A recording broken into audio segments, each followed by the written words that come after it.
ఆఫ్ఘనిస్తాన్తో జరుగుతున్న 3 టీ20ల సిరీస్ అనంతరం భారత జట్టు ఇంగ్లాండ్ జట్టుతో టెస్ట్ సిరీస్ ఆడనుంది.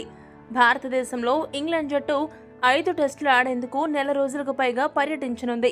ప్రపంచ టెస్ట్ ఛాంపియన్షిప్లో ఈ సిరీస్ భాగమైన కారణంగా భారత జట్టు ఈ టెస్ట్ సిరీస్ కోసం ఇప్పటి నుండే సన్నాహాలు ప్రారంభించింది.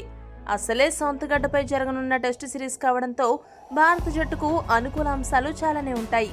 అలాగని ఇంగ్లాండ్ జట్టును టెస్టులో తక్కువ అంచనా వేయలేము. అందుకే భారత జట్టు సెలక్షన్ కమిటీ జట్టు ఎంపిక విషయమై తీవ్ర స్థాయిలో కసరత్తులు చేసింది. అత్యుత్తమ ఆటగాళ్లతో కూడిన స్క్వాడ్ బృందాన్ని ప్రకటించింది.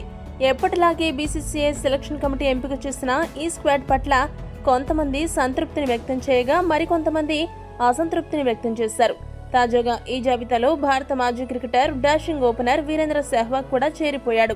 టీమిండియా సెలక్షన్ కమిటీ సాంప్రదాయ టెస్ట్ క్రికెట్లో జట్టు ఎంపిక విషయంలో ఎప్పుడు ఎందుకు ఇలా పొరపాట్లు చేస్తుందో అర్థం కావట్లేదని వ్యాఖ్యానించాడు. వీరేంద్ర సెహ్వాగ్ మాట్లాడుతూ ఏమన్నాడంటే, ఎప్పటి నుండో టీమిండియా సెలక్షన్ కమిటీ ఇదే పొరపాటు చేస్తూ వస్తోంది. గత కొంతకాలంగా దేశవాళీ క్రికెట్లో విశేషంగా రాణిస్తున్న ఆటగాళ్లను ఎప్పటికీ పట్టించుకుంటుందో ఎవరికీ అర్థం కాని పరిస్థితి. సర్ఫరాజ్ ఖాన్, హనుమ విహారీ, పుజారా లాంటి నాణ్యమైన టెస్ట్ ఆటగాళ్లకు ప్రతిసారి సెలక్షన్ ప్రక్రియలో మొండి చేయి చూపిస్తూనే వస్తున్నారు. రంజీ టోర్నమెంట్ కానివ్వండి, మరే ఇతర టోర్నమెంట్ కానివ్వండి, వారు బరిలోకి దిగితే పరుగుల వరద సృష్టిస్తూనే ఉన్నారు. తుది జట్టులోకి ఎంపిక చేయకపోతే పోయారు. కనీసం స్క్వాడ్లోకైనా ఎంపిక చేసి ఉంటే వారికి కొంత మానసిక ధైర్యం ఇచ్చినట్టు ఉంటుంది. కనీసం ఆ పని కూడా చేయడం లేదు.